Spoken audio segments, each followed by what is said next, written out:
ਸਤਿ ਸ਼੍ਰੀ ਅਕਾਲ ਜੀ ਦੋਸਤੋ, ਕੀ ਹਾਲ ਚਾਲ ਹੈ ਜੀ। ਮੈਂ ਜੀ ਗੁਰਦੇਵ ਸਿੰਘ।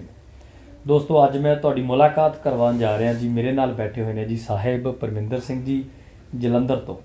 ਦੋਸਤੋ ਭਾਈ ਸਾਹਿਬ ਜੀ ਹੁਣੀ ਫੈਰੀਅਰ ਨੇ, ਘੋੜਿਆਂ ਦੇ ਫੈਰੀਅਰ ਨੇ, ਤੇ ਬਹੁਤ ਹੀ ਚੰਗੀ ਇਹਨਾਂ ਨੂੰ ਜਾਣਕਾਰੀ ਹੈ। ਤੇ ਅੱਜ ਆਪਾਂ ਇਹਨਾਂ ਨਾਲ ਗੱਲਬਾਤ ਕਰਦੇ ਹਾਂ ਜੀ। ਕੁਝ ਬੇਸਿਕ ਗੱਲਾਂ ਇਹਨਾਂ ਨੂੰ ਪੁੱਛਾਂਗੇ ਕਿ ਘੋੜਿਆਂ ਦੇ ਪੈਰਾਂ ਦੇ ਸੰਬੰਧੀ, ਘੋੜਿਆਂ ਦੇ ਪੈਰ ਬਣਾਉਣ ਸੰਬੰਧੀ, ਘੋੜਿਆਂ ਦੇ ਪੈਰਾਂ ਦੀਆਂ ਕੁਝ ਬੇਸਿਕ ਬਿਮਾਰੀਆਂ। ਠੀਕ ਹੈ ਜੀ, ਕਿਉਂਕਿ ਮੇਰੀ ਸਮਝ ਜਿਹੜੀ ਇਹੋ ਕਹਿੰਦੀ ਹੈ ਕਿ ਘੋੜਾ ਜਿਹੜਾ ਆ ਉਹ ਪੈਰਾਂ ਤੋਂ ਹੁੰਦਾ। ਜੇ ਪੈਰ ਨੇ ਤਾਂ ਘੋੜਾ, ਜੇ ਪੈਰ ਗਏ ਤਾਂ ਘੋੜਾ ਗਿਆ। ਸੋ ਇਸ ਬਾਰੇ ਆਪਾਂ ਸਾਰੀ ਗੱਲਬਾਤ ਸਾਹਿਬ ਪਰਮਿੰਦਰ ਜੀ ਹੁਣਾਂ ਨਾਲ ਕਰਦੇ ਹਾਂ। ਆਓ ਮਿਲਦੇ ਹਾਂ ਜੀ। ਸਤਿ ਸ਼੍ਰੀ ਅਕਾਲ ਭਾਜੀ। ਭਾਜੀ ਕੀ ਹਾਲ ਚਾਲ ਹੈ ਤੁਹਾਡਾ? ਬਹੁਤ ਵਧੀਆ ਜੀ। ਠੀਕ ਹੋ? ਅੱਜ ਆਪਣੀ ਕਾਫੀ ਸਮੇਂ ਬਾਅਦ ਮੁਲਾਕਾਤ ਹੋਈ ਹੈ ਜੀ। ਮੈਂ ਬਹੁਤ ਟਾਈਮ ਤੋਂ ਸੋਚ ਰਿਹਾ ਸੀ ਵੀ ਤੁਹਾਡੇ ਨਾਲ ਮੁਲਾਕਾਤ ਹੋਏਗੀ, ਤੁਹਾਡੇ ਨਾਲ ਦੋ ਗੱਲਾਂ ਕਰਾਂਗੇ। ਅੱਜ ਸਬੱਬੀ ਹੀ ਆਪਣਾ ਮੇਲ ਹੋਇਆ।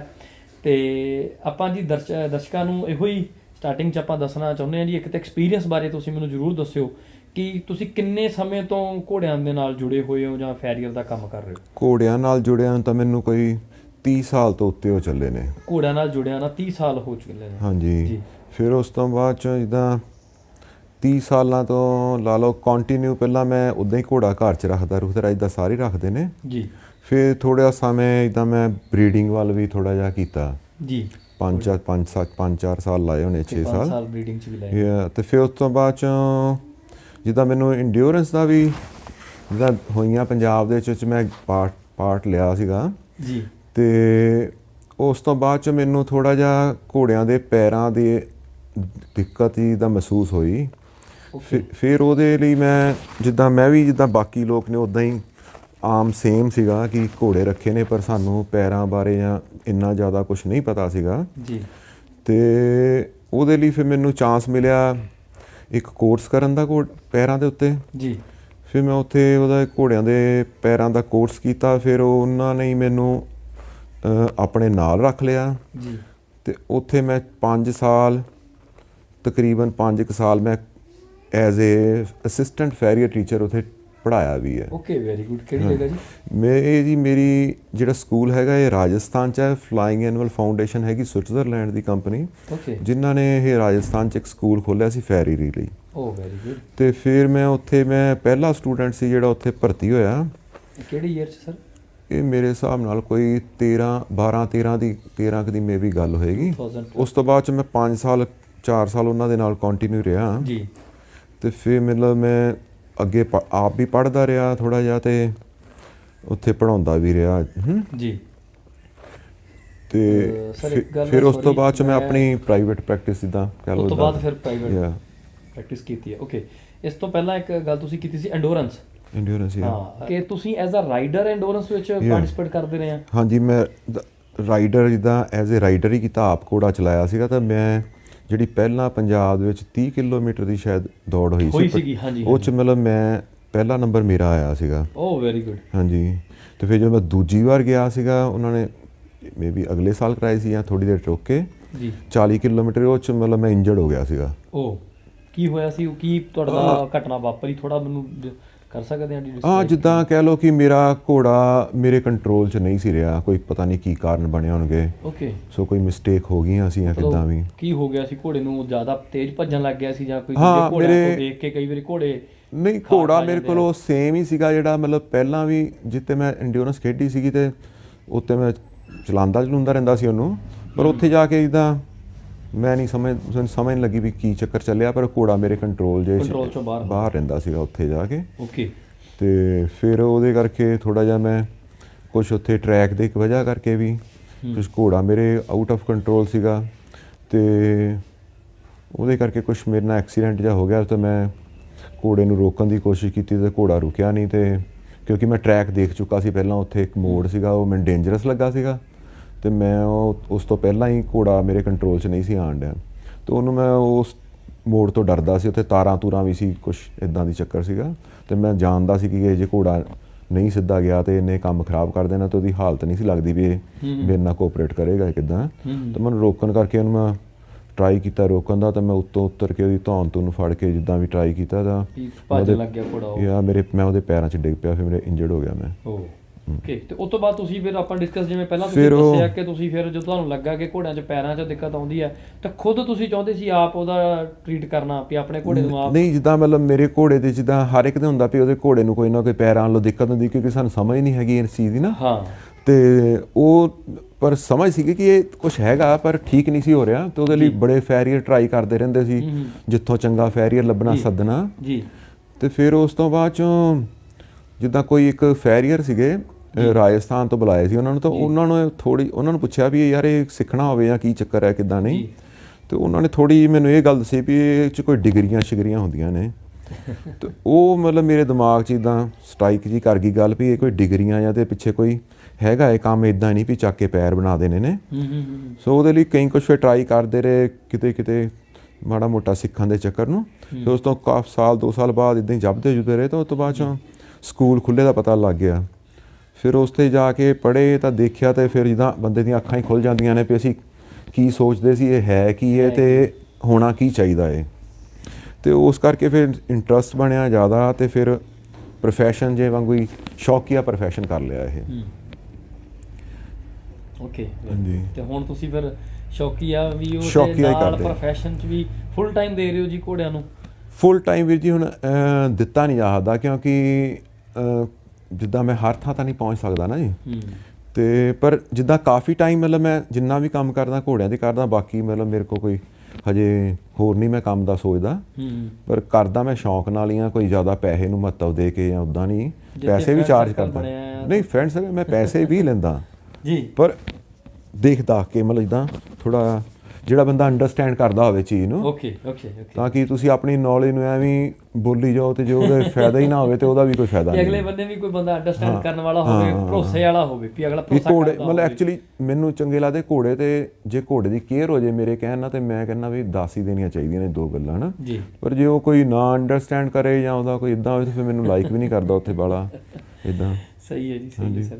ਤੇ ਸਰ ਅੱਜ ਆਪਾਂ ਜਿਹੜੀ ਥੋੜਾ ਜਿਹਾ ਤੁਹਾਡੇ ਤੋਂ ਜਾਣਕਾਰੀ ਮੈਂ ਲੈਣਾ ਚਾਹੁੰਦਾ, ਕੁਝ ਉਹਨਾਂ ਲੋਕਾਂ ਵਾਸਤੇ ਜਿਹੜੇ ਬਿਲਕੁਲ ਨਵੇਂ ਇਸ ਘੋੜਿਆਂ ਦੀ ਦੁਨੀਆ 'ਚ ਆਉਂਦੇ ਨੇ ਜਾਂ ਘੋੜਿਆਂ ਨਾਲ ਜੁੜੇ ਨੇ, ਜਾਂ ਜੇ ਪਹਿਲੀ ਵਾਰੀ ਮੰਨ ਲਓ ਵੀ ਹੁਣ ਘੋੜਾ ਪਹਿਲੀ ਵਾਰ ਜਿਹਨੇ ਰੱਖਣਾ ਜਾਂ ਰੱਖ ਰਿਹਾ, ਤੇ ਉਹ ਕਿਵੇਂ ਧਿਆਨ ਰੱਖਣਾ ਆਪਦੇ ਘੋੜਿਆਂ ਦੇ ਪੈਰਾਂ ਦਾ, ਕਿ ਤੁਸੀਂ ਇਹਦੇ ਬਾਰੇ ਮੈਨੂੰ ਵੀ ਆਪਦੀ ਬੇਸਿਕ ਗੱਲਾਂ ਜ਼ਰੂਰ ਦੱਸੋ। ਇੱਕ ਤੇ ਜਦੋਂ ਘੋੜਿਆਂ ਦੇ ਪੈਰ ਖਰਾਬ ਹੁੰਦੇ ਆ ਜੀ, ਕਿੰਨਾ ਕਾਰਨਾਂ ਕਰਕੇ ਪੈਰ ਖਰਾਬ ਹੁੰਦੇ ਨੇ, ਤੇ ਘੋੜੇ ਦੇ ਜਦੋਂ ਪੈਰ ਖਰਾਬ ਹੁੰਦੇ ਆ ਫਿਰ ਉਹ ਕਿੰਨੀਆਂ ਮੁਸ਼ਕਲਾਂ ਘੋੜੇ ਨੂੰ ਆਉਂਦੀਆਂ ਨੇ। ਹਾਂਜੀ, ਇਹਦੇ ਉੱਤੇ ਮੈਨੂੰ ਵਿਸਥਾਰ ਨਾਲ। ਇੱਦਾਂ ਜੀ, ਜਿਹੜਾ ਪੈਰ ਖਰਾਬ ਹੋਣੇ, ਭਾਵੇਂ ਨਵਾਂ ਬੰਦਾ ਹੋਵੇ ਤੇ ਭਾਵੇਂ ਪੁਰਾਣਾ ਹੋਵੇ ਨਾ ਜੀ, ਉਹਦੀ ਮੇਨ ਜਿੱਦਾਂ ਜਿੰਨਾ ਕਿ ਮੈਂ ਆਪਣੇ ਤਜਰਬਾ ਵੇਖਿਆ ਹੈ, ਇਹ ਸਫਾਈ ਬੜਾ ਵੱਡਾ ਕਾਰਨ ਹੈ ਇਹਦੇ ਪਿੱਛੇ। ਇੱਕ ਤੇ ਸਫਾਈ ਹੈ, ਜਿਹੜੇ ਪੈਰ ਥੱਲੇ ਗਲਦੇ ਗੁਲਦੇ ਨੇ ਜਾਂ ਕਿੱਦਾਂ ਵੀ ਹੈ। ਦੂਜਾ ਸੱਟ ਲੱਗ ਜਾਣਾ, ਇਹ ਕਾਰਨ ਨੇ ਇਹਦੇ। ਸੋ ਇਹਨਾਂ ਚੀਜ਼ਾਂ ਦਾ ਥੋੜ੍ਹਾ ਜਿਹਾ ਜੇ ਆਪਾਂ ਨੂੰ ਪਤਾ ਹੋਵੇ ਤੇ ਫਿਰ ਥੋੜ੍ਹਾ ਜਿਹਾ ਘੋੜੇ ਦਾ ਆਪਾਂ ਬਚਾਅ ਰੱਖ ਸਕਦੇ ਹੈਗੇ ਆ, ਉਹਦੀ ਸੰਭਾਲ ਥੋੜ੍ਹੀ ਸੋਹਣੀ ਕਰ ਸਕਦੇ ਹਾਂ। ਇੱਕ ਤੇ ਹੈ ਕਿ ਉਹਦੇ ਜਿਹੜੇ ਪੈਰ ਨੇ ਉਹਨਾਂ ਨੂੰ ਤੁਹਾਨੂੰ ਸਾਫ਼ ਕਰਨਾ ਚਾਹੀਦਾ ਹੈ ਰੋਜ਼, ਘੱਟੋ ਘੱਟ ਤੁਹਾਨੂੰ 2 ਵਾਰ ਤਾਂ ਉਹਦੀ ਸਫਾਈ ਕਰਨੀ ਚਾਹੀਦੀ ਹੈ। ਜਦੋਂ ਤੁਸੀਂ ਇੱਕ ਤਾਂ ਤੁਹਾਡਾ ਗਰੂਮਰ ਤਾਂ ਕਰਦਾ ਹੀ ਹੋਏਗਾ, ਜਦੋਂ ਕਰਦਾ ਐਜ਼ ਏ ਰਾਈਡਰ, ਜਦੋਂ ਤੁਸੀਂ ਰਾਈਡ ਕਰਦੇ ਆ ਜਾਂ ਤੁਸੀਂ ਓਨਰ ਆ ਜਾਂ ਕੋਈ ਵੀ ਤੁਸੀਂ ਘੋੜੇ ਨਾਲ ਹੈਗੇ ਆ, ਤੁਹਾਨੂੰ ਜੇ ਉਹਨੂੰ ਘੋੜੇ ਨੂੰ ਬਾਹਰ ਕੱਢਦੇ ਆ ਕਿਤੇ ਲੈ ਕੇ ਜਾਂਦੇ, ਕਿਉਂਕਿ ਆਪਣੇ ਜ਼ਿਆਦਾ ਹੁਣ ਇਸ ਟਾਈਮ ਕੱਚੇ ਰਾਹ ਨਹੀਂ ਬਚੇ ਤੇ ਪੱਕੇ ਰਾਹ ਹੈਗੇ ਨੇ, ਤੇ ਇੰਜਰੀ ਥੋੜ੍ਹੀ ਜਲਦੀ ਹੋ ਸਕਦੀ ਹੈ। ਤੇ ਉਹਦੇ ਕਰਕੇ ਤੁਹਾਨੂੰ ਇਹਨਾਂ ਨੂੰ ਜਾਣ ਤੋਂ ਪਹਿਲਾਂ ਵੀ ਤੁਸੀਂ ਕਲੀਨ ਕਰੋ ਆਪਣੇ ਫੁੱਟ ਨੂੰ, ਉਹਦੇ ਘੋੜੇ ਨੂੰ। ਜਦੋਂ ਤੁਸੀਂ ਆਪਣੇ ਉਹਨੂੰ ਸੈਡਲਿੰਗ ਕਰਦੇ ਹੋ ਉਦੋਂ ਤੁਸੀਂ ਉਹਨੂੰ ਕਲੀਨ ਕਰੋ, ਤਾਂ ਕਿ ਤੁਹਾਨੂੰ ਪਤਾ ਹੋਵੇ ਜਾਣ ਲੱਗਿਆ ਮੇਰਾ ਘੋੜਾ ਠੀਕ ਹੈਗਾ, ਸਾਰੀਆਂ ਗੱਲਾਂ ਨੂੰ ਕੋਈ ਥੱਲੇ ਖਰਾਬੀ ਨਹੀਂ ਹੈਗੀ।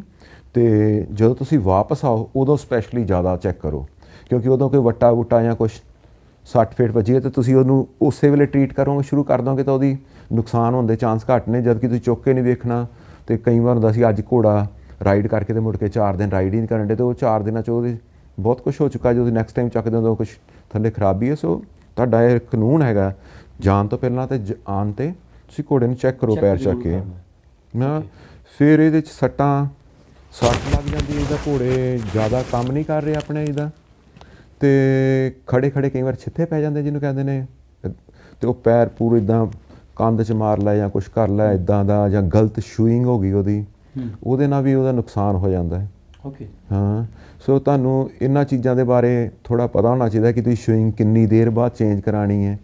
ਕਈ ਲੋਕ ਤਾਂ ਜ਼ਿਆਦਾਤਰ ਦੇਖਣ 'ਚ ਆ ਜਾਂਦਾ, ਜਦੋਂ ਮੈਂ ਦੇਖਦਾ ਹਾਂ, ਅਤੇ ਉਹ ਖੁਰੀ ਦੀ ਘਸਿਆ ਨਹੀਂ ਹੁੰਦਾ, ਕਿਉਂਕਿ ਘੋੜਾ ਜ਼ਿਆਦਾ ਤੁਰਦਾ ਨਹੀਂ ਉਹਨਾਂ ਦਾ, ਅਤੇ ਖੁਰੀ ਲੱਗੀ ਹੁੰਦੀ ਉਹਨਾਂ ਦੇ, ਅਤੇ ਖੁਰੀ ਘਸੀ ਨਹੀਂ ਹੁੰਦੀ, ਅਤੇ ਉਹਨਾਂ ਦੇ ਦਿਲ 'ਚ ਇਹੀ ਵਹਿਮ ਰਹਿੰਦਾ ਕਿ ਖੁਰੀ ਤਾਂ ਜੇ ਠੀਕ ਹੈਗੀ ਹੈ।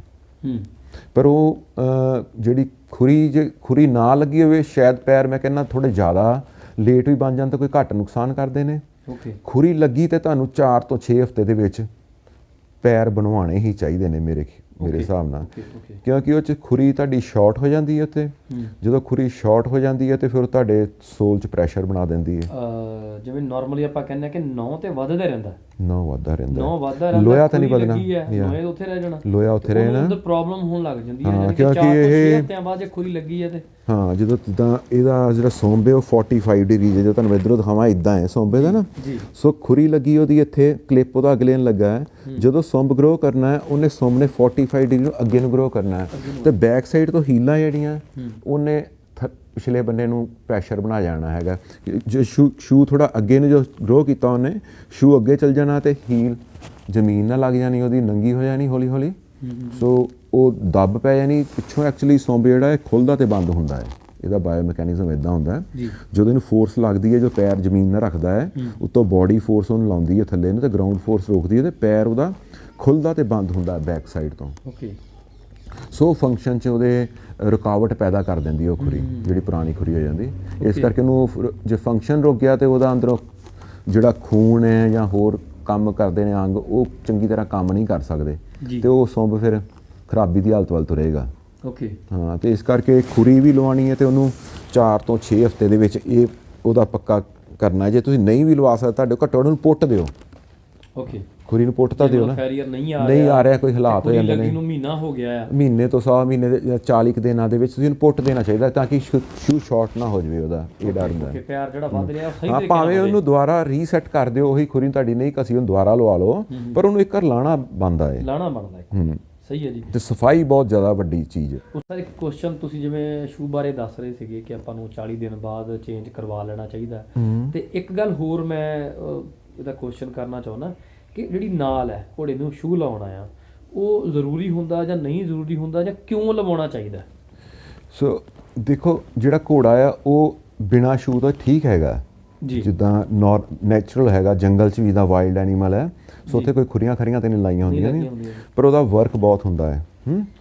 ਸੋ ਉਸ ਹਿਸਾਬ ਨਾਲ ਉਹਦਾ ਸਾਰਾ ਸਿਸਟਮ ਠੀਕ ਚੱਲਦਾ ਹੈ। ਅਤੇ ਸਾਡੇ ਕੋਲ ਜਿਹੜੇ ਨੇ ਇੱਥੇ ਘੋੜੇ, ਇਹਨਾਂ ਨੂੰ ਅਸੀਂ ਆਪਣੇ ਹਿਸਾਬ ਨਾਲ ਘਰ 'ਚ ਰੱਖਿਆ ਹੈਗਾ। ਗਰਾਊਂਡ ਚੇਂਜ ਹੋ ਗਈਆਂ ਨੇ, ਕੱਚੇ ਰਾਹ ਮੁੱਕ ਗਏ ਨੇ। ਸੋ ਖੁਰੀ ਲਾਉਣ ਦਾ ਮੇਨ ਤਾਂ 2 ਕਾਰਨ ਹੁੰਦੇ ਨੇ ਮੇਰੇ ਹਿਸਾਬ ਨਾਲ। ਇੱਕ ਤਾਂ ਪ੍ਰੋਟੈਕਸ਼ਨ ਲਈ ਲਾਈ ਜਾਂਦੀ ਹੈ, ਉਹਨੂੰ ਪ੍ਰੋਟੈਕਟ ਕਰਨ ਲਈ, ਅਤੇ ਇੱਕ ਉਹਨੂੰ ਕੋਈ ਬਿਮਾਰੀ ਜਾਂ ਕੋਈ ਉਹਨੂੰ ਲੋੜ ਹੋਵੇ ਹੈਲਪ ਕਿਸੇ ਚੀਜ਼ ਦੀ, ਉਹਦੇ ਲਈ ਉਦੋਂ ਲੱਗਦੀ ਹੈ ਖੁਰੀ। ਜਿੱਦਾਂ ਹੁਣ ਅਸੀਂ ਪੱਕੇ ਦੇ ਤੋਰਨਾ ਹੈ, ਜੇ ਸਾਡੇ ਕੱਚਾ ਰਾਹ ਹੈ ਤਾਂ ਸਾਨੂੰ ਖੁਰੀ ਦੀ ਲੋੜ ਨਹੀਂ, ਅਤੇ ਜੇ ਉਹ ਪੱਕੇ ਰਾਹ ਤੁਰਦਾ ਅਤੇ ਫਿਰ ਪੈਰ ਟੁੱਟਦਾ ਭੱਜਦਾ, ਉਹਨੂੰ ਬਚਾਉਣ ਲਈ ਪ੍ਰੋਟੈਕਸ਼ਨ ਚਾਹੀਦੀ, ਉਹਦੇ ਲਈ ਖੁਰੀ ਲੱਗਦੀ ਹੈ। ਅਤੇ ਜਾਂ ਕੋਈ ਉਹਨੂੰ ਇੰਜਰੀ ਹੋ ਕੇ ਸੁੰਬ ਟੁੱਟ ਗਿਆ ਹੈ ਅਤੇ ਉਹਨੂੰ ਅਸੀਂ ਬਣਾਉਣਾ ਹੈ, ਉਹਦੇ ਲਈ ਆਪਾਂ ਪ੍ਰੋਟੈਕਸ਼ਨ ਲਈ ਜਾਂ ਕਿਸੇ ਦਵਾਈ ਦਾਰੂ ਲਈ ਖੁਰੀ ਲੱਗਣੀ। ਦੋ ਕੰਮ ਹੀ ਹੈ, ਇੱਕ ਤਾਂ ਇਹਦੇ। ਸੋ ਇਸ ਕਰਕੇ ਖੁਰੀ ਤਾਂ ਇੰਨਾ ਹੀ ਰੋਲ ਹੈ ਇਹਦਾ, ਪਰ ਜੇ ਤੁਸੀਂ ਉਹ ਗਲਤ ਲਾ ਦਿਓ ਤੇ ਉਹਦੇ ਨਾਲੋਂ ਬਿਨਾਂ ਖੁਰੀ ਦਾ ਹੀ ਚੰਗਾ ਘੋੜਾ। ਗਲਤ ਲਾਉਣ ਨਾਲ ਗਲਤ ਖੁਰੀ ਲੱਗ ਜਾਂਦੀ, ਉਹਦੇ ਨਾਲ ਵੀ ਜਿਹੜਾ ਠੀਕ ਪੈਰਾ ਖਰਾਬ ਹੋ ਜਾਂਦਾ। ਸੋ ਤੁਹਾਨੂੰ ਖੁਰੀ ਬਾਰੇ ਧਿਆਨ ਰੱਖਣਾ ਚਾਹੀਦਾ। ਸਰ, ਹਰ ਘੋੜੇ ਨੂੰ ਖੁਰੀ ਦੀ ਲੋੜ ਨਹੀਂ ਹੁੰਦੀ ਮੇਰੇ ਹਿਸਾਬ ਨਾਲ, ਕਿਉਂਕਿ ਕਈ ਘੋੜੇ ਆਪਾਂ ਸਿਰਫ ਘਰ 'ਚ ਰੱਖਦੇ ਹਾਂ ਆਪਣੀ ਕੱਚੀ ਜਗ੍ਹਾ ਤੇ। ਤੁਹਾਨੂੰ ਦੱਸਿਆ ਨਾ ਕਿ ਜਿਹੜੇ ਤੁਸੀਂ ਜਿਨ੍ਹਾਂ ਨੂੰ ਤੁਸੀਂ ਪੱਕੇ ਤੇ ਨਹੀਂ ਖੜਨਾ, ਤੁਹਾਡੇ ਕੋਲ ਕੱਚਾ ਰਾਹ ਹੈਗਾ ਜਾਂ ਤੁਸੀਂ ਰਾਈਡਿੰਗ ਨਹੀਂ ਕਰਦੇ ਪਏ, ਤੇ ਉਹਨਾਂ ਨੂੰ ਐਡੀ ਖੁਰੀ ਦੀ ਕੋਈ ਐਡੀ ਲੋੜ ਨਹੀਂ ਹੈ, ਨੋਰਮਲ ਆਪਾਂ ਰੱਖ ਸਕਦੇ ਹਾਂ। ਤੇ ਜਿਨ੍ਹਾਂ ਨੂੰ ਆਪਾਂ ਰਾਈਡਿੰਗ ਕਰਨੀ ਹੈ, ਉਹਨਾਂ ਨੂੰ ਤਾਂ ਹੁਣ ਲਵਾਉਣੀ ਚਾਹੀਦੀ, ਕਿਉਂਕਿ ਸਾਡੇ ਕੋਲ ਰਾਹ ਹੀ ਕੱਚੇ ਮੁੱਕ ਚੁੱਕੇ ਨੇ, ਖਤਮ ਹੋ ਗਏ, ਸੜਕ ਤੇ ਜਾਣਾ, ਸੜਕਾਂ ਤੇ ਵੱਟੇ ਕਈ ਕੁਛ ਹੈਗਾ ਸਾਡੇ ਕੋਲ ਜਿਹੜੇ ਘੋੜੇ ਲਈ ਚੰਗੇ ਨਹੀਂ, ਤੇ ਉਹਦੇ ਲਈ ਸਾਨੂੰ ਪ੍ਰੋਟੈਕਸ਼ਨ ਲਈ ਖੁਰੀ ਲਾਉਣੀ ਬਣਦੀ ਹੈ। ਓਕੇ। ਤੇ ਸਰ, ਫਾਈਨਲੀ ਲਾਸਟ ਇੱਕ ਚੀਜ਼ ਹੋਰ ਪੁੱਛਣਾ ਚਾਹੂੰਗਾ ਕਿ ਜਿਹੜੇ ਪੈਰ ਦੀ ਸ਼ੇਪ ਹੁੰਦੀ ਆ ਸਹੀ, ਉਹ ਕੀ ਸ਼ੇਪ ਹੋਣੀ ਚਾਹੀਦੀ ਆ? ਜਾਂ ਆਪਾਂ ਜਦੋਂ ਆਪਾਂ ਆਪਣੇ ਫੈਰੀਅਰ ਤੋਂ ਪੈਰ ਬਣਵਾ ਰਹੇ ਆ, ਤੇ ਮੈਨੂੰ ਲੱਗਦਾ ਕਿ ਓਨਰ ਨੂੰ ਵੀ ਪਤਾ ਹੋਣਾ ਚਾਹੀਦਾ ਆ, ਸਹੀ ਓਨਰ ਨੂੰ ਪਤਾ ਹੋਣਾ ਚਾਹੀਦਾ ਆ ਕਿ ਮੇਰੇ ਘੋੜੇ ਦੀ ਸ਼ੇਪ ਕਿਵੇਂ ਹੋਣੀ ਚਾਹੀਦੀ ਆ। ਉਹਦੇ ਬਾਰੇ ਥੋੜ੍ਹਾ ਜਿਹਾ ਤੁਸੀਂ ਜਾਣਕਾਰੀ ਦਿਓ। ਹਾਂ, ਸ਼ੇਪ ਇੱਦਾਂ ਹੈ ਕਿ ਇਹਦੇ ਜਿਹੜੇ ਜਿਹਨੂੰ ਤੁਸੀਂ ਗਾਮਚੀ ਕਹਿ ਦਿੰਦੇ ਆ, ਗਾਮਚੀ ਦੇ ਵਿੱਚ 2 ਜੋੜ ਲੱਗੇ ਹੁੰਦੇ ਨੇ, ਦੋ ਹੱਡੀਆਂ ਨਾਲ ਗਾਮਚੀ ਬਣਦੀ ਹੈ। ਤੇ ਤੀਜੀ ਹੱਡੀ ਜਿਹੜੀ ਲੱਗੀ ਉਹ ਸੁੰਬ ਦੇ ਅੰਦਰ ਲੱਗੀ ਹੁੰਦੀ, ਜਿਹੜੀ ਸੁੰਬ ਦੀ ਹੱਡੀ ਹੁੰਦੀ ਜੀ। ਇਹਨਾਂ ਤਿੰਨਾਂ ਦੀ ਜਿਹੜਾ ਐਂਗਲ ਹੈ ਨਾ ਇਹ ਤਕਰੀਬਨ ਅਗਲੀਆਂ ਲੱਤਾਂ ਦਾ 45 ਡਿਗਰੀ ਗਿਣ ਲਈਦਾ ਹੈ। ਪਰ ਕਈ ਘੋੜਿਆਂ ਦੇ ਵਿੱਚ 2-4 ਡਿਗਰੀ ਉੱਤੇ ਥੱਲੇ ਹੁੰਦੀ, ਉਹਦੀ ਬੋਡੀ ਸਟਰਕਚਰ ਜਾਂ ਉਹਦੀ ਕਨਫਰਮੇਸ਼ਨ ਦੇ ਹਿਸਾਬ ਨਾਲ ਉਹ ਉੱਥੇ ਹੀ ਠੀਕ ਹੁੰਦਾ ਹੈ। ਪਰ ਇਹ ਇੱਕ ਆਈਡੀਅਲ ਹੈ ਕਿ 45 ਡਿਗਰੀ ਅਪਰੋਕਸੀਮੇਟਲੀ ਮੋਹਰਲਾ ਤੇ 55 ਮਗਰਲਾ ਹੁੰਦਾ, ਪਰ ਕਈ ਘੋੜਿਆਂ 'ਚ ਥੋੜ੍ਹਾ ਜਿਹਾ ਅੱਗੇ ਪਿੱਛੇ ਵੀ ਚੱਲਦਾ ਹੈ। ਸੋ ਮੇਨ ਸਾਡਾ ਪੈਸਟਨ ਜੁਆਇੰਟ ਜਿਹੜਾ ਹੈ ਉਹਦਾ ਜਿਹੜਾ ਐਂਗਲ ਹੈ ਉਹਨੂੰ ਸਿੱਧਾ ਰੱਖਣ ਦਾ ਮਤਲਬ ਇਹ ਹੈ ਕਿ ਤਿੰਨੇ ਜੋੜ ਇੱਕੋ ਲਾਈਨ 'ਚ ਰਹਿਣ। ਸੋ ਜਿਹੜਾ ਗਾਮਚੀ ਤੋਂ ਥੱਲੜੇ ਬੰਨੇ ਜਿਹੜਾ ਉਹਦਾ ਫੰਕਸ਼ਨ ਹੈ ਉਹ ਸੇਮ ਸਾਡੀ ਫਿੰਗਰ ਵਰਗਾ ਹੈ। ਜਿੱਦਾਂ ਸਾਡੇ ਕੋਲ ਉਂਗਲ ਹੈ, ਇਹਦੇ 'ਚ 1 2 3 ਜੋੜ ਲੱਗੇ ਨੇ, 3 ਹੱਡੀਆਂ ਨੇ, ਤੇ ਇਹ ਹੱਡੀ ਜਿਹੜੀ ਇਹਦੀ ਖਾਸੀਅਤ ਹੈ ਇੱਦਾਂ ਤੇ ਇੱਦਾਂ ਉਂਗਲ ਆਪਣੀ ਮੋੜ ਸਕਦੀ ਹੈ, ਪਰ ਇਹਨੂੰ ਉਂਗਲ ਨੂੰ ਤੁਸੀਂ ਇੱਧਰ ਤਾਂ ਇੱਧਰ ਨਹੀਂ ਮੋੜ ਸਕਦੇ ਜੀ। ਸੋ ਇੱਦਾਂ ਹੀ ਸੇਮ ਗਾਮਚੀ ਤੋਂ ਥੱਲੇ ਜਿਹੜਾ ਉਹਦਾ ਪੈਰ ਹੈ, ਜਿਹੜੀਆਂ ਉਹਦੇ ਜੋੜ ਹੈ, ਉਹ ਸਿੱਧਾ ਕੰਮ ਕਰਨ ਲਈ ਬਣੇ ਨੇ। ਉਹ ਲੈਫਟ ਰਾਈਟ ਨਹੀਂ ਕਰ ਸਕਦੇ। ਲੈਫਟ ਰਾਈਟ ਕਰਨ ਨੂੰ ਉਹਨੂੰ ਬਾਕੀ ਜਿਹੜੇ ਉਹਦੇ ਹੈਗੇ ਨੇ ਆਪਣੇ ਅੰਗ ਨੇ ਉਹਨਾਂ 'ਤੇ ਐਡਜਸਟਮੈਂਟ ਨਾਲ ਉਹ ਅੱਗੇ ਪਿੱਛੇ ਕਰਦਾ ਹੈ ਲੱਤ ਨੂੰ, ਪਰ ਉਹ ਜੋੜ ਉਹਦਾ ਸਿੱਧਾ ਹੀ ਚੱਲਣ ਲਈ ਬਣਿਆ ਹੈ ਜੀ। ਸੋ ਉਹ ਐਂਗਲ ਨੂੰ ਸਿੱਧਾ ਰੱਖਾਂਗੇ ਤੇ ਉਹਦਾ ਪੈਰ ਚੰਗਾ ਰਹੇਗਾ। ਬਾਕੀ ਰਹੀ ਸ਼ੇਪ ਦੀ ਗੱਲ, ਸ਼ੇਪ ਜਦੋਂ ਤੁਸੀਂ ਇਹਨੂੰ ਐਂਗਲ ਨੂੰ ਸਹੀ ਰੱਖੋਗੇ ਤਾਂ ਤੁਹਾਡਾ ਨੋਰਮਲੀ ਐਵਰੀਥਿੰਗ ਗੁੱਡ ਹੈ। ਜਦੋਂ ਐਂਗਲ ਟੁੱਟਦਾ ਹੈ, ਜੋ ਸਾਡੀ ਸ਼ੇਪ ਵਿਗੜਦੀ, ਤਾਂ ਹੀ ਸਾਡਾ ਐਂਗਲ ਖਰਾਬ ਹੁੰਦਾ ਹੈ। ਓਕੇ, ਜੇ ਸਾਡੀ ਟੋ ਬਹੁਤ ਜ਼ਿਆਦਾ ਵੱਧ ਗਈ ਤੇ ਸਾਡੀਆਂ ਹੀਲਾਂ ਨੈਚੁਰਲੀ ਗੱਲ ਤੱਕੜੀ ਵਾਂਗੂ ਇੱਕ ਚੀਜ਼ ਉੱਤੇ ਜਾਏਗੀ, ਦੂਜੀ ਥੱਲੇ ਜਾਏਗੀ। ਇਹ 'ਚ ਇੱਕ ਤਰ੍ਹਾਂ ਤੱਕੜੀ ਵਾਂਗੂ ਹੀ ਕੰਮ ਹੈ। ਸੋ ਇੱਕ ਡੰਡਾ ਤਾਂ ਜਾਂਦਾ ਤੇ ਦੂਜੇ ਨੇ ਥੱਲੇ ਜਾਣਾ ਹੀ ਜਾਣਾ। ਜੇ ਆਪਣੀਆਂ ਟੋ ਵੱਧ ਗਈ ਤਾਂ ਹੀਲਾਂ ਥੱਲੇ ਜਾਣਗੀਆਂ ਤੇ ਜੇ ਹੀਲ ਵੱਧ ਗਈ ਤਾਂ ਟੋ ਥੱਲੇ ਜਾਏਗੀ। ਸੋ ਇੱਦਾਂ ਹੀ ਹੈ, ਜੇ ਖੱਬੇ ਬੰਨੇ ਨੂੰ ਪੈਰ ਹੋ ਗਿਆ ਤੇ ਸੱਜਾ ਪਾਸਾ ਅੰਦਰ ਧੱਕਿਆ ਜਾਏਗਾ, ਸੱਜੇ ਨੂੰ ਹੋ ਗਿਆ ਤਾਂ ਖੱਬਾ। ਸੋ ਇਹਦਾ ਬੈਲੈਂਸ ਦਾ ਖੇਡ ਹੈ। ਸੋ ਬੈਲੈਂਸ ਬਹੁਤ ਜ਼ਰੂਰੀ ਹੈ। ਸੋ ਤੁਸੀਂ ਕਿਸੇ ਪੈਰ ਦਾ ਅੱਗੋਂ ਫਲੈਟਨੈਸ ਬੈਲੈਂਸ ਬਿਲਕੁਲ ਇਹ ਹੋਣਾ ਫਲੈਟ ਹੀ ਚਾਹੀਦਾ ਥੱਲੋਂ ਫਲੈਟ। ਹਾਂਜੀ, ਜੇ ਤੁਸੀਂ ਮਤਲਬ ਜ਼ਿਆਦਾ ਟੋ ਲੰਬੀ ਹੈ ਉਹ ਵੀ ਮਾੜੀ, ਜ਼ਿਆਦਾ ਹੱਡੀਆਂ ਉੱਚੀਆਂ ਨੇ ਉਹ ਵੀ ਮਾੜੀਆਂ, ਅੱਡੀਆਂ ਉੱਚੀਆਂ ਤੇ ਬਹੁਤ ਹੀ ਜ਼ਿਆਦਾ ਮਾੜੀਆਂ, ਤੇ ਟੋ ਲੰਬੀ ਵੀ ਮਾੜੀ। ਕਿਉਂਕਿ ਜੇ ਤੁਸੀਂ ਥੱਲੜੇ ਬੰਨੇ ਇਹਦੇ ਜਿੱਦਾਂ ਅਸੀਂ ਪੈਰ ਹੈਗਾ ਇਹਨੂੰ ਅਸੀਂ 3 ਜ਼ੋਨ 'ਚ ਵੰਡ ਲੈਂਦੇ ਹੈਗੇ ਆ। ਨੋਰਮਲ ਪੈਰ ਦੀ ਸ਼ੇਪ ਨੂੰ ਸਮਝੀਏ ਤਾਂ ਐਂਗਲਾਂ ਨੂੰ ਸਾਨੂੰ ਜ਼ਿਆਦਾ ਸਮਝ ਲੱਗੇਗੀ। ਇਹ ਨੋਰਮਲ ਅਪਰੋਕਸੀਮੇਟਲੀ ਸੁੰਬ ਇੱਦਾਂ ਦਾ ਹੁੰਦਾ ਹੈ। ਜੇ ਮੈਂ ਇਹਨੂੰ ਕਰੈਕਟ ਥੋੜ੍ਹਾ ਡਰਾਇੰਗ ਫਾਸਟ ਕਰਦਾ ਪਿਆ,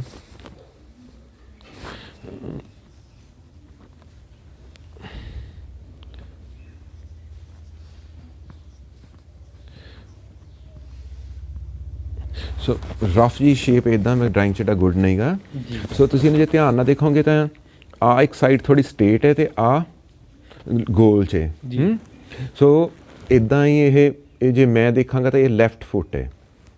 ਓਕੇ ਜੀ। ਸੋ ਰਾਈਟ ਫੁੱਟ ਦਾ ਵੀ ਇੱਦਾਂ ਹੈ ਕਿ ਅੰਦਰਲਾ ਸਾਈਡ ਸਟੇਟ ਤੇ ਬਾਹਰਲੀ ਰਾਊਂਡ ਜੀ। ਤੇ ਜਦੋਂ ਇਹਨੂੰ ਅਸੀਂ ਉੱਦਾਂ ਨੋਰਮਲੀ ਗਿਣਦੇ ਹਾਂ, ਅਸੀਂ ਜੇ ਇਹਨੂੰ 3 ਜ਼ੋਨ 'ਚ ਵੰਡ ਦਈਏ, ਕਾਹ ਪੋਰਸ਼ਨ, ਕਾਹ ਪੋਰਸ਼ਨ ਤੇ ਕਾਹ ਪੋਰਸ਼ਨ, ਆਹ ਜਿਹੜਾ ਬੈਕ ਸਾਈਡ ਵਾਲਾ ਪੋਰਸ਼ਨ ਹੈ ਇਹ ਜ਼ਿਆਦਾ ਸੈਂਸਿਟਿਵ ਹੈ। ਕਿਉਂਕਿ ਇੱਧਰ ਬੰਨੇ ਫਰੋਗ ਹੈ, ਇੱਧਰ ਉਹਦੀ ਪ੍ਰੋਟੈਕਸ਼ਨ ਥੋੜ੍ਹੀ ਹੈਗੀ ਹੈ। ਇੱਧਰੋਂ ਫਰੋਗ ਕਰਕੇ ਉਹਦਾ ਸੈਂਸਿਟਿਵ ਪਾਰਟ ਨੂੰ ਸਿੱਧਾ ਹੀ ਧੱਕਾ ਲੱਗ ਸਕਦਾ। ਜੇ ਇੱਧਰ ਕੋਈ ਇੰਜਰੀ ਹੋ ਗਈ ਤਾਂ ਉਹ ਖਰਾਬ ਹੈ। ਸੋ ਇਸੇ ਕਰਕੇ ਜਦੋਂ ਸੁੰਬ ਹੈਗਾ, ਜੇ ਉਹਨੂੰ ਆਪਾਂ ਇੱਦਾਂ ਬਣਾਉਂਦੇ ਹਾਂ, ਆਹ ਅੰਦਰ ਉਹਦੇ ਹੱਡੀ ਲੱਗੀ ਹੋਈ ਹੈ, ਜੋ ਵੀ ਉਹਦਾ ਕੋਰਨਰ ਜਿਹਾ, ਅਤੇ ਇਹਦਾ ਐਂਗਲ ਜੇ ਸਹੀ ਹੈਗਾ ਤੇ ਤੁਹਾਡੇ ਸਾਰੇ ਪਾਰਟ ਗੁੱਡ ਵਰਕ ਕਰਨਗੇ। ਜੇ ਹੀਲ ਡਾਊਨ ਹੋ ਗਈ ਤੇ ਆਹ ਪੋਰਸ਼ਨ ਦੇ ਉੱਤੇ ਸਾਰਾ ਪ੍ਰੈਸ਼ਰ ਆ ਜਾਏਗਾ ਜ਼ਿਆਦਾ। ਜੇ ਹੀਲਾਂ ਡਾਊਨ ਹੋ ਗਈਆਂ ਤੇ ਇਹ 'ਚ ਇੰਜਰੀ ਹੋਣ ਦੇ ਜ਼ਿਆਦਾ ਚਾਂਸ ਨੇ, ਇਹਦੇ 'ਚ ਕੁਝ ਚੀਜ਼ ਵੱਜੇਗੀ ਤੇ ਜ਼ਿਆਦਾ ਦੱਬ ਪਾਏਗੀ। ਤੇ ਜੇ ਇਹਨੂੰ ਹੀਲਾਂ ਟੂ ਮੱਚ ਹਾਈ ਕਰ ਦਿੰਦੇ ਆ ਤੇ ਇਹ ਸੁੰਬ ਇਸ ਹਾਲ ਸਿੱਧਾ ਚੱਲ ਜਾਂਦਾ, ਕਲੱਬ ਫੁੱਟ ਟਾਈਪ ਬਣ ਜਾਂਦਾ। ਉਹਦੇ ਨੁਕਸਾਨ ਜ਼ਿਆਦਾ ਨੇ, ਕਿਉਂਕਿ ਜਿਹੜਾ ਤੁਹਾਡਾ ਆਹ ਬੈਕ ਸਾਈਡ ਜਿਹੜੀ ਫਰੋਗ ਹੈ, ਇਹ ਤੋਂ ਜਿਹੜਾ ਸੁੰਬ ਹੈ ਪਿਛਲੇ ਬੰਨੇ, ਇਹ ਪਿੱਛੋਂ ਖੁੱਲ੍ਹਦਾ ਤੇ ਬੰਦ ਹੁੰਦਾ ਹੈ ਵਰਕ ਜਦੋਂ ਕਰਦਾ। ਸੋ ਇਹ ਪਾਰਟ ਤੁਹਾਡਾ ਇਸੇ ਕਰਕੇ ਜਦੋਂ ਤੁਸੀਂ ਇਹਨੂੰ ਚੰਗੀ ਤਰ੍ਹਾਂ ਵਾਲ ਨੂੰ ਦੇਖੋਗੇ, ਇਹਦੀ ਥਿਕਨੈਸ ਤਾਂ ਇਹਦੀ ਥਿਕਨੈਸ ਇਹ ਬਹੁਤ ਪਤਲੀ ਹੈ ਤੇ ਅੱਗੇ ਜਾ ਕੇ ਵਾਲ ਬਹੁਤ ਮੋਟੀ ਹੁੰਦੀ ਜਾਂਦੀ ਹੈ। ਸੋ ਪਿੱਛੋਂ ਆ ਕੇ ਇਹ ਪਤਲੀ ਹੁੰਦੀ ਜਾਂਦੀ ਹੈਗੀ ਹੈ ਤਾਂ ਕਿ ਇਹ ਫਲੈਕਸੀਬਲ ਇਹਨੇ ਖੁੱਲ੍ਹਣਾ ਤੇ ਬੰਦ ਹੋਣਾ ਦਾ ਫੰਕਸ਼ਨ ਹੈ। ਇਸੇ ਕਰਕੇ ਹੀ ਸਾਨੂੰ ਜਦੋਂ ਅਸੀਂ ਨੇਲਿੰਗ ਕਰਨੀ ਹੈ, ਜਦੋਂ ਜੇ ਅਸੀਂ ਮੰਨ ਲਓ ਇਹਨੂੰ ਇੱਦਾਂ ਇੱਕ ਡਰਾਇੰਗ ਬਣਾ ਲਈਏ, ਫੁੱਟ ਖੜਾ ਹੈ ਆਪਣਾ, ਘੋੜਾ ਖੜਾ ਹੈ, ਅਤੇ ਅਸੀਂ ਉਹਦੇ ਪੈਰ ਨਾਲ 2 ਪੈਰਲਲ ਲਾਈਨਾਂ ਖਿੱਚ ਲਈਏ ਅਤੇ ਜਿੱਥੋਂ ਇਹ ਜਾ ਕੇ ਜ਼ਿਆਦਾ ਟੱਚ ਹੁੰਦਾ ਹੈ ਪੈਰ, ਇੱਥੋਂ ਆ ਕੇ ਘਟਦਾ ਜਾਣਾ ਪੈਰ, ਇੱਥੋਂ ਵੀ ਘਟਦਾ ਜਾਣਾ, ਪਿੱਛੋਂ ਵੀ ਘਟਣਾ, ਇੱਥੋਂ ਵੀ ਘਟਣਾ। ਸੋ ਇਹ ਵਾਈਡੈਸਟ ਪਾਰਟ ਆਫ ਫੁੱਟ ਹੈਗਾ। ਸੋ ਇਹਦੀ ਬੈਕ ਸਾਈਡ 'ਤੇ ਨੇਲਿੰਗ ਨਹੀਂ ਕਰ ਸਕਦੇ, ਨੇਲਿੰਗ ਸਾਡੀ ਇੱਥੇ ਹੀ ਰਹਿੰਦੀ ਹੈ।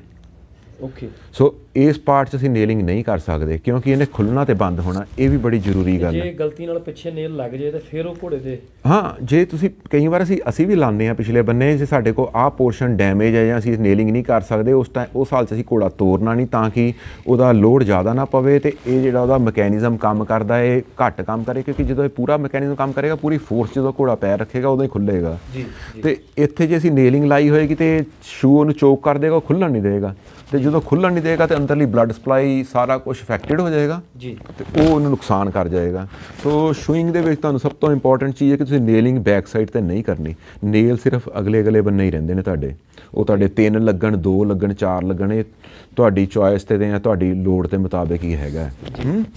ਤੇ ਇੱਕ ਤੇ ਇਹ ਆਪਾਂ ਨੇਲਿੰਗ ਨਹੀਂ ਉਹਨਾਂ ਨੇ ਲਾਣੀ ਅੱਗੇ ਸ਼ੂਇੰਗ ਦੇ ਵਿੱਚ, ਜੇ ਤੁਸੀਂ ਧਿਆਨ ਰੱਖਣ ਦੀ ਗੱਲਾਂ ਕਰਦੇ ਟੂ ਮੱਚ ਹਾਈ ਹੀਲ ਨਹੀਂ ਰੱਖਣੀ।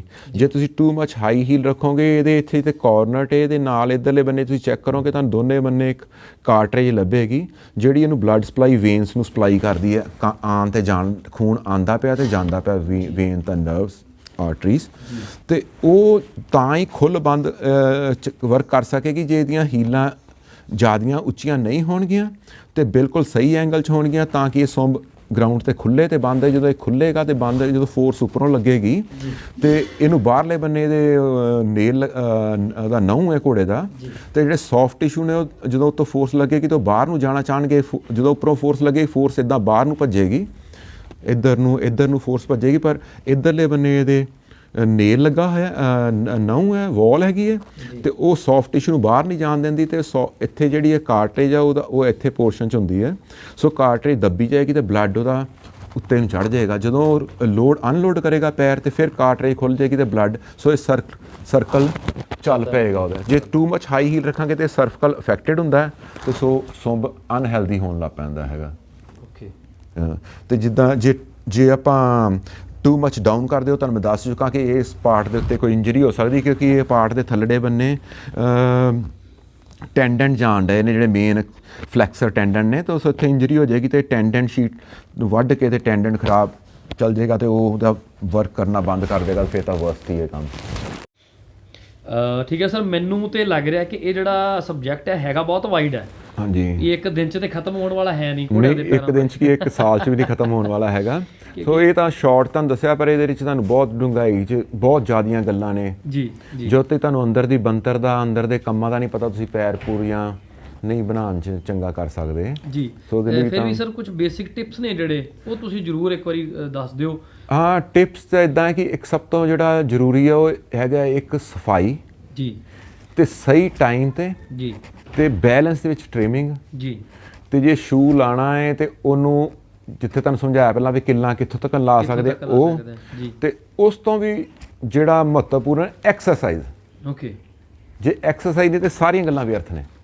ਓਕੇ, ਸੋ ਇਹ ਸਾਰਾ ਫੰਕਸ਼ਨ ਜੋ ਚੱਲੇਗਾ ਤਾਂ ਹੀ ਜੇ ਐਕਸਰਸਾਈਜ਼ ਕਰੇਗਾ, ਐਕਸਰਸਾਈਜ਼ ਹੋਏਗੀ। ਸੋ ਐਕਸਰਸਾਈਜ਼ ਸਭ ਤੋਂ ਜ਼ਰੂਰੀ ਹੈ। ਉਹਦੇ ਲਈ ਆ ਸਾਰੀਆਂ ਨੇ ਕਿ ਐਕਸਰਸਾਈਜ਼ ਕਰਾਉਣੀ, ਘੋੜੇ ਨੂੰ ਸਾਡਾ ਪੈਰ 'ਚ ਬੈਲੈਂਸ ਹੋਣਾ ਚਾਹੀਦਾ ਹੈ, ਰਾਈਟ ਟਾਈਮ ਤੇ ਟ੍ਰਿਮਿੰਗ ਹੋਵੇ, ਸੋ ਐਵਰੀਥਿੰਗ ਤਾਂ ਹੀ ਗੁੱਡ ਹੈ। ਓਕੇ ਸਰ, ਜਿਵੇਂ ਤੁਸੀਂ ਮੈਨੂੰ ਦੱਸ ਰਹੇ ਸੀ ਕਿ ਆਪਾਂ ਡਿਸਕਸ ਕਰ ਰਹੇ ਸੀ ਬੈਕ ਕੈਮਰਾ ਕਿ ਕਈ ਲੋਕ ਘੋੜੇ ਦੇ ਸੁੰਬ ਨੂੰ ਹਾਈਟ ਵਧਾਉਣ ਦੇ ਚੱਕਰ 'ਚ ਉਹਦਾ ਸੁੰਬ ਵੱਡਾ ਕਰਨ ਦੀ ਕੋਸ਼ਿਸ਼ ਕਰਦੇ ਆ, ਉਹਦੀ ਹੀਲ ਵੱਡੀ ਕਰਨ ਦੀ, ਉਹ ਵੀ ਪ੍ਰੋਬਲਮ ਕਰਦੀਆਂ ਕਿ ਜਾਂ ਬਿਲਕੁਲ ਪ੍ਰੋਬਲਮ ਕਰਦੀਆਂ ਕਿਉਂਕਿ ਉਹ ਘੋੜੇ ਸਿਰਫ ਹਾਈਟ ਲਈ ਯੂਜ਼ ਕਰਨ ਡਏ ਨੇ, ਉਹਨਾਂ ਕੋਲ ਵਰਕ ਨਹੀਂ ਲੈ ਰਹੇ, ਕੋਈ ਉਹਨਾਂ ਦੇ ਜ਼ਿਆਦਾ ਭੱਜ ਨੱਠ ਨਹੀਂ ਕਰਾ ਰਹੇ, ਉਹਨਾਂ ਦਾ ਪੈਰ ਵੱਡਾ ਕਰੀ ਜਾ ਰਹੇ ਨੇ, ਲੰਬਾ ਕਰ ਰਹੇ ਨੇ, ਕਿਉਂਕਿ ਉਹਨਾਂ ਨੇ ਬਿਊਟੀ ਕੰਪੀਟੀਸ਼ਨ 'ਚ ਖੜਨਾ ਹੈ ਜੀ, ਤੇ ਬਿਊਟੀ ਵੇਖਣੀ ਉਹਨਾਂ, ਬਾਕੀ ਕੁਝ ਨਹੀਂ ਵੇਖਣਾ, ਤੇ ਜ਼ਿਆਦਾ ਹੀਲ ਰੱਖਣੀ ਵੀ ਉਹ ਗਲਤ ਹੈ ਕਿਉਂਕਿ ਜਦੋਂ ਤੁਹਾਡੀ ਫਰੋਗ ਗਰਾਊਂਡ ਨਾਲ ਟੱਚ ਨਹੀਂ ਹੋਏਗੀ ਤੇ ਉਹ ਤੁਹਾਡੀਆਂ ਫੋਰਸਿਸ ਨਹੀਂ ਕੰਮ ਕਰ ਸਕਦੀਆਂ। ਜਦੋਂ ਤੱਕ ਫੋਰਸਿਸ ਕੰਮ ਨਹੀਂ ਕਰਨਗੀਆਂ ਤੇ ਉਹਨੂੰ ਗਰਾਊਂਡ ਫੋਰਸ ਰੋਕੇਗੀ ਨਹੀਂ, ਤੇ ਪੈਰ ਖੁੱਲੇ ਤੇ ਬੰਦ ਕਿੱਦਾਂ ਹੋਏਗਾ, ਇਹ ਬਹੁਤ ਜ਼ਰੂਰੀ ਹੈ ਪੈਰ ਖੁੱਲ੍ਹਣਾ ਤੇ ਬੰਦ ਹੋਣਾ ਉਹਦਾ। ਤੇ ਉਹ ਜੇ ਖੁੱਲੇ ਬੰਦ ਹੋਏਗਾ ਤਾਂ ਹੀ ਅੰਦਰ ਦਬਾਅ ਪੈਣਗੇ ਜਾਂ ਢਿੱਲੇ ਹੋਣਗੇ ਤੇ ਉਹਦੇ ਨਾਲ ਇਹਦਾ ਖੂਨ ਸਰਕਲ ਚੱਲੇਗਾ। ਸੋ ਇਸ ਕਰਕੇ ਇਹਨਾਂ ਚੀਜ਼ਾਂ ਨੂੰ ਸਾਰਿਆਂ ਨੂੰ ਧਿਆਨ ਰੱਖਣਾ ਚਾਹੀਦਾ। ਜਿਵੇਂ ਸਰ ਅੱਗੇ ਕਈ ਡਿਜ਼ੀਜ਼ ਹੁੰਦੀਆਂ ਨੇ ਪੈਰਾਂ, ਜਿਵੇਂ ਮੈਂ ਨਾਰਮਲ ਗੱਲ ਕਰ ਰਿਹਾ ਸੀ ਕਿ ਆਮ ਹੀ ਬਰਸਾਤਾਂ ਦੇ ਮੌਸਮ ਵਿੱਚ ਥੱਲੇ ਚਿੱਕੜ ਹੋਣ ਕਰਕੇ ਪੈਰ ਗਲ ਜਾਂਦੇ ਨੇ ਜਾਂ ਕਈਆਂ ਦੇ ਵਾਰਮਸ ਚੱਲ ਜਾਂਦੇ ਨੇ। ਹਾਂ, ਉਹ ਸਫਾਈ ਦਾ ਹੀ ਕਾਰਨ ਹੈ ਨਾ ਵੀਰ ਜੀ, ਸਫਾਈ ਨਹੀਂ ਕਰਦੇ ਤੁਸੀਂ 20 ਦਿਨਾਂ ਬਾਅਦ 25 ਦਿਨਾਂ ਪੈਰ ਚੁੱਕ ਕੇ ਵੇਖਣਾ ਥੱਲੇ ਗਲ ਗਿਆ ਜਾਂ ਘੋੜਾ ਜਦੋਂ ਲੰਗ ਮਾਰਨ ਲੱਗਾ ਉਹਦੇ ਦੇਖਣਾ ਹੈ, ਫਿਰ ਉਹਦਾ ਇਹ ਹਾਲਤ ਜੇ ਤੁਸੀਂ ਰੋਜ਼ ਸਾਫ਼ ਕਰੋਗੇ ਤੇ ਬਰਸਾਤਾਂ ਹੋਣੀਆਂ ਕੁਛ ਹੋਵੇ, ਕਿਉਂਕਿ ਪਹਿਲਾਂ ਘੋੜੇ ਚੀਜ਼ ਹੁੰਦੀ ਜੇ ਮੰਨ ਲਓ ਕਿਸੇ ਦੇ ਪੈ ਵੀ ਜਾਂਦੇ ਆ ਤੇ ਉਹ ਕੋਈ ਮੈਨੂੰ ਥੋੜਾ ਫਸਟ ਏਡ ਦੱਸ ਸਕਦੇ ਆ ਜਲਦੀ ਵੀ ਕਿਸੇ ਦੇ ਕੋਈ ਨਵਾਂ ਬੰਦਾ ਸੀ ਉਹਦੇ ਘੋੜੀ ਦੇ ਪੈਰ ਗਲ ਗਏ ਥੱਲੇ ਵਾਰਮ ਪੈ ਗਏ, ਪਹਿਲਾਂ ਤਾਂ ਤੁਹਾਨੂੰ ਜਦੋਂ ਤੁਸੀਂ ਰੋਜ਼ ਸਾਫ਼ ਰੱਖੋਗੇ ਤੇ ਤੁਹਾਨੂੰ ਇਹ ਹਾਲਤ ਹੀ ਨਹੀਂ ਆਣੀ ਨਾ, ਆਏਗੀ ਨਹੀਂ। ਤੇ ਉਸ ਤੋਂ ਬਾਅਦ ਤੁਹਾਨੂੰ ਜੇ ਤੁਹਾਡੇ ਪੈ ਹੀ ਗਏ ਨੇ ਤੇ ਉਹਨਾਂ ਨੂੰ ਤੁਹਾਨੂੰ ਫਿਰ ਡਾਕਟਰ ਨਾਲ ਕੰਸਲਟ ਕਰਕੇ ਹੀ ਕੁਝ ਕਰਨਾ ਚਾਹੀਦਾ ਵੀ ਉਹ ਕਿੰਨੀ ਕੁ ਪ੍ਰੋਬਲਮ ਹੈ, ਘੱਟ ਹੈ, ਐਵੇਂ ਪੈਟਰੋਲ ਡੀਜ਼ਲ ਨਹੀਂ ਪਾਉਣਾ ਚਾਹੀਦਾ। ਇਹੋ ਜਿਹੀ ਚੀਜ਼ਾਂ ਬਹੁਤ ਲੋਕ ਕਰਦੇ ਨੇ, ਉਹ ਨਹੀਂ ਕਰਨਾ ਹੈ, ਉਹਦੇ ਨਾਲ ਨੁਕਸਾਨ ਹੋ ਜਾਂਦੇ ਨੇ। ਕਿਉਂਕਿ ਅੰਦਰ ਇਹਦੇ ਜਿਹੜਾ ਅੰਦਰ ਜਿਹੜਾ ਫਰੋਗ ਦੇ ਥੱਲੜੇ ਬੰਨੇ ਬੜਾ ਇੰਪੋਰਟੈਂਟ ਪਾਰਟ ਲੱਗਾ ਹੈ ਜਿਹਨੂੰ ਡਿਜੀਟਲ ਕੁਸ਼ਨ ਕਹਿੰਦੇ, ਜਿਹੜਾ ਸ਼ੌਕ ਅਬਜ਼ੋਰਬਰ ਦਾ ਕੰਮ ਕਰਦਾ, ਉਹਨੂੰ ਅਸੀਂ ਡੈਮੇਜ ਕਰ ਬੈਂਦੇ ਹਾਂ ਕਈ ਵਾਰ। ਸੋ ਜਦੋਂ ਤੱਕ ਅਸੀਂ ਡਾਇਸੈਕਸ਼ਨ ਕਰਦੇ ਹਾਂ, ਜਦੋਂ ਘੋੜੇ ਸਾਨੂੰ ਪੜ੍ਹਾਉਂਦੇ ਨੇ ਲੱਤ ਵੱਢ ਕੇ ਤੇ ਉਹਦੇ ਅੰਦਰੋਂ ਪਾਰਟ ਦਿਖਾਉਂਦੇ ਨੇ, ਕਈ ਵਾਰ ਅਸੀਂ ਬਿਮਾਰ ਘੋੜੇ ਨੂੰ ਵੱਢਦੇ ਹਾਂ ਜੋ ਕਈਆਂ ਡੈਮੇਜ ਹੋਇਆ ਮਰ ਜਾਂਦਾ ਹੈ ਘੋੜਾ ਕਿਸੇ ਬਿਮਾਰੀ ਨਾਲ। ਤੇ ਪੈਰਾਂ ਥੱਲੇ ਕਈ ਵਾਰ ਕੀੜੇ ਪਏ, ਮੇਰੇ ਕੋਲ ਫੋਟੋ ਵੀ ਹੈਗੀਆਂ ਨੇ ਇੱਦਾਂ, ਮਤਲਬ ਇੱਦਾਂ ਪਈਆਂ ਹੋਈਆਂ, ਵੀਡੀਓਗ੍ਰਾਫੀ ਕੀਤੀ। ਜਦੋਂ ਅਸੀਂ ਉਹਦਾ ਡਾਇਸੈਕਸ਼ਨ ਕੀਤਾ ਤੇ ਅੰਦਰ ਉਹ ਕੀੜੇ ਤਾਂ ਮਰ ਗਏ ਪਰ ਉਹ ਅੰਦਰ ਹੀ ਬੈਠੇ ਪਏ ਨੇ, ਉਹ ਡੈਡ ਨਹੀਂ ਹੋਏ। ਸੋ ਉਹ ਇਸ ਤਰ੍ਹਾਂ ਮੰਮੀ ਬਣ ਗਏ ਅੰਦਰ ਬੈਠੇ, ਤੇ ਉਹ ਪਾਰਟ ਨੂੰ ਉਹਨਾਂ ਖਾ ਕੇ ਉਹ ਡੈਡ ਹੀ ਕਰ ਚੁੱਕੇ ਹੋਏ ਨੇ। ਉਹ ਬਾਹਰੋਂ ਤਾਂ ਸਾਨੂੰ ਬਹੁਤ ਸੋਹਣਾ ਲੱਗਣ ਡਿਆ, ਦੇਖਣ ਨੂੰ ਨੋਰਮਲ ਲੱਗਣ ਡਿਆ, ਪਰ ਜਦੋਂ ਅਸੀਂ ਵੱਢ ਕੇ ਦੇਖਿਆ ਤਾਂ ਅੰਦਰ ਤਾਂ ਪੂਰਾ ਡੈਮੇਜ ਹੋ ਗਿਆ ਹੈ। ਸੋ ਇਹ ਬਹੁਤ ਵੱਡਾ ਅੰਦਰ ਕੀੜੇ ਜਿਹੜੇ ਪੈਰ ਨੂੰ ਖਾ ਜਾਂਦੇ। ਹਾਂ, ਸੋ ਕੀੜਿਆਂ ਨੂੰ ਕੱਢਣਾ ਚਾਹੀਦਾ ਜ਼ਿਆਦਾ, ਜਿੰਨੇ ਕੱਢ ਸਕਦੇ ਆ। ਅੰਦਰ ਇਹ ਮਾਰਨ ਦੀ ਕੋਸ਼ਿਸ਼ ਨਾ ਕਰੋ, ਪਰ ਇਹ ਤਾਂ ਹੁਣ ਡਾਕਟਰ ਹੀ ਜੋ ਕੁਛ ਕਰ ਸਕਦੇ ਜੀ। ਓਕੇ, ਤੇ ਠੀਕ ਹੈ ਸਰ, ਕਿਸੇ ਨੇ ਤੁਹਾਡੇ ਨਾਲ ਸੰਪਰਕ ਕਰਨਾ ਹੋਵੇ ਤਾਂ ਤੁਸੀਂ ਦੱਸ ਦਿਓ ਜੀ ਕਿਵੇਂ ਸੰਪਰਕ। ਵੀਰ ਜੀ ਫਿਰ ਮੇਰੇ ਕੋਲ ਘਰ ਹੀ ਆ ਸਕਦਾ ਜੀ। ਤੁਸੀਂ ਫੋਨ ਨੰਬਰ ਨਹੀਂ ਆਪਣਾ ਸ਼ੇਅਰ ਨਹੀਂ, ਫੋਨ ਨੰਬਰ ਮੇਰੇ ਕੋਲ, ਮੈਂ ਨਹੀਂ ਫੋਨ ਜ਼ਿਆਦਾ ਯੂਜ਼ ਕਰਨ। ਓਕੇ, ਮਤਲਬ ਫੋਨ ਤੁਸੀਂ ਘੱਟ ਯੂਜ਼ ਕਰਦੇ ਹੋ ਤੇ ਤੁਹਾਨੂੰ ਲੱਗਦਾ ਕਿ ਜ਼ਿਆਦਾ ਫਿਰ ਡਿਸਟਰਬ ਰਹਿੰਦੇ ਹੋ। ਤੇ ਜੇ ਕਿਸੇ ਨੇ ਮਿਲਣਾ ਹੋਵੇ ਜ਼ਰੂਰੀ ਉਹ ਤੁਹਾਡੇ ਘਰ ਆ ਕੇ ਤੁਹਾਡਾ ਸੰਪਰਕ। ਹਾਂ, ਮੈਂ ਜਲੰਧਰ ਰਹਿੰਦਾ, ਚਰਨਜੀਤਪੁਰਾ ਮੇਰਾ ਏਰੀਆ ਦਾ ਨਾਮ, ਚਰਨਜੀਤਪੁਰਾ, ਤੇ ਕਦੀ ਵੀ ਆ ਸਕਦੇ ਆ, ਵੈਲਕਮ। ਓਕੇ, ਕਿਸੇ ਨੇ ਉੱਥੇ ਚਰਨਜੀਤਪੁਰੇ ਆ ਕੇ ਕੋਈ ਵੀ ਪੁੱਛ ਲਵੇ ਕਿਸੇ ਨੂੰ, ਕਿਉਂਕਿ ਉੱਥੇ ਮੈਂ ਜਿੱਦਾਂ ਇੱਕ ਬੜੇ ਉਹ ਏਰੀਆ 'ਚ ਹੈਗਾ ਜਿੱਥੇ ਘੋੜੇ ਹੀ ਨਹੀਂ ਹੈਗੇ। ਅੱਛਾ।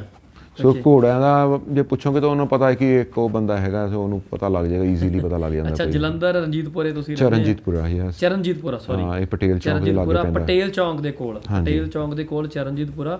ਕਿਸੇ ਨੂੰ ਵੀ ਆ ਕੇ ਪੁੱਛ ਲਓ ਵੀ ਸਾਹਿਬ ਪਰਮਿੰਦਰ ਜੀ ਨੂੰ ਮਿਲਣਾ, ਜਿਹੜੇ ਘੋੜਿਆਂ ਦੇ ਫੈਰੀਅਰ ਨੇ। ਤੇ ਇੱਕ ਸਰ ਇੱਕ ਬੜੀ ਕਾਮਨ ਬਿਮਾਰੀ ਹੈ ਜਿਹੜੀ ਕਾਫੀ ਘੋੜਿਆਂ ਨੂੰ ਹੋ ਜਾਂਦੀ ਹੈ ਜੀ, ਲੈਮੀਨਾਈਟਿਸ ਬਿਮਾਰੀ ਹੈ। ਲੈਮਨਾਈਟਿਸ, ਪਰ ਉਹ ਜਿੱਦਾਂ 4-5 ਉਹਦੇ ਮੁੱਖ ਕਾਰਨ ਨੇ, ਫਿਰ ਡਿਸਕਸ਼ਨ ਕਰਾਂਗੇ ਤਾਂ ਬਹੁਤ ਲੰਬਾ ਹੋ ਜਾਏਗਾ। ਓਕੇ, ਲੈਮਨਾਈਟਿਸ ਜਿਹੜੀ ਹੋ ਜਾਂਦੀ ਹੈ ਜੀ, ਜਿਵੇਂ ਘੋੜਿਆਂ ਦੇ ਪੈਰਾਂ ਥੱਲੇ ਛਾਲੇ ਹੋ ਜਾਣੇ, ਮੇਨ ਉਹੀ ਹੁੰਦਾ ਜੀ ਬੇਸਿਕ? ਨਹੀਂ, ਲੈਮੀਨਾਈਟਿਸ ਜਿਹੜਾ ਬਿਮਾਰੀ ਦਾ ਨਾਮ ਹੈ, ਇਹ ਲੈਮੀਲਾ ਇੱਕ ਪਾਰਟ ਇਹਦੇ ਅੰਦਰ ਲੱਗਾ ਆ ਜੀ। ਸੋ ਲੈਮੀਲਾ ਤੋਂ ਹੀ ਲੈਮੀਨਾਈਟਿਸ ਬਿਮਾਰੀ ਦਾ ਨਾਮ ਹੈ, ਕਿਉਂਕਿ ਲੈਮੀਲਾ ਹੀ ਇਫੈਕਟਡ ਹੁੰਦਾ ਹੈ ਜੀ, ਤੇ ਉਹ ਲੈਮੀਨਾਈਟਿਸ ਬਣ ਜਾਂਦਾ ਹੈ। ਓਕੇ, ਜਿਹੜੇ ਪੈਰਾਂ ਦੇ ਛਾਲੇ ਕੋਈ ਹੋਰ ਚੀਜ਼ ਹੈ? ਛਾਲੇ ਉਹਦਾ ਅਗਲਾ ਸਟੈਪ ਹੈ, ਉਸ ਤੋਂ ਨੈਕਸਟ ਜਾ ਕੇ ਹੁੰਦਾ। ਪਹਿਲਾਂ ਲੈਮੀਨਾਈਟਿਸ ਹੋਏਗਾ ਜਦੋਂ ਜਿਹੜੀ ਇਹ ਤੁਹਾਨੂੰ ਆਹ ਦਿਖਾਇਆ ਬਣਾ ਕੇ ਡਰਾਇੰਗ, ਥੋੜੀ ਉਹਦੀ ਵਾਲ ਤੇ ਆ ਬੋਨ, ਸੋ ਇਹਨਾਂ ਦੋਨਾਂ ਦੀ ਜਿਹੜੀ ਗ੍ਰਿਪ ਹੈ ਜੀ, ਉਹ ਗ੍ਰਿਪ ਜਿਹੜੀ ਕਰ ਰਹੀ ਹੈ ਉਹ ਲੈਮੀਲਾ ਹੈ, ਇੱਕ ਹਾਰਨਰੀ ਲੈਮੀਲਾ ਹੈ। ਕਿ ਵੀਡੀਓ ਦੇ ਥੱਲੇ ਕਮੈਂਟ ਕਰ ਦਿਓ ਕੁਐਸਚਨਸ, ਜੇ ਕੁਝ ਤੁਹਾਡੇ ਮਨ 'ਚ ਕੋਈ ਕੁਐਸਚਨ ਆ ਜਾਂ ਘੋੜਿਆਂ ਦੇ ਪੈਰਾਂ ਦੇ ਪ੍ਰਤੀ ਕੋਈ ਤੁਸੀਂ ਪੁੱਛਣਾ ਚਾਹੁੰਦੇ ਆ ਤਾਂ ਮੈਂ ਕੋਸ਼ਿਸ਼ ਕਰਾਂਗਾ ਕਿ ਨੈਕਸਟ ਟਾਈਮ ਹੋਰ ਵੀਡੀਓ ਲੈ ਕੇ ਆਉਂਗਾ ਤੇ ਤੁਹਾਡੇ ਕੁਐਸਚਨਸ ਦੇ ਉੱਪਰ ਮੈਂ ਜਿਹੜਾ ਉਹ ਵੀਡੀਓ ਬਣਾ ਸਕਾਂ। ਤੇ ਠੀਕ ਹੈ ਸਰ, ਧੰਨਵਾਦ ਜੀ, ਤੁਸੀਂ ਇੰਨਾ ਸਮਾਂ ਦਿੱਤਾ।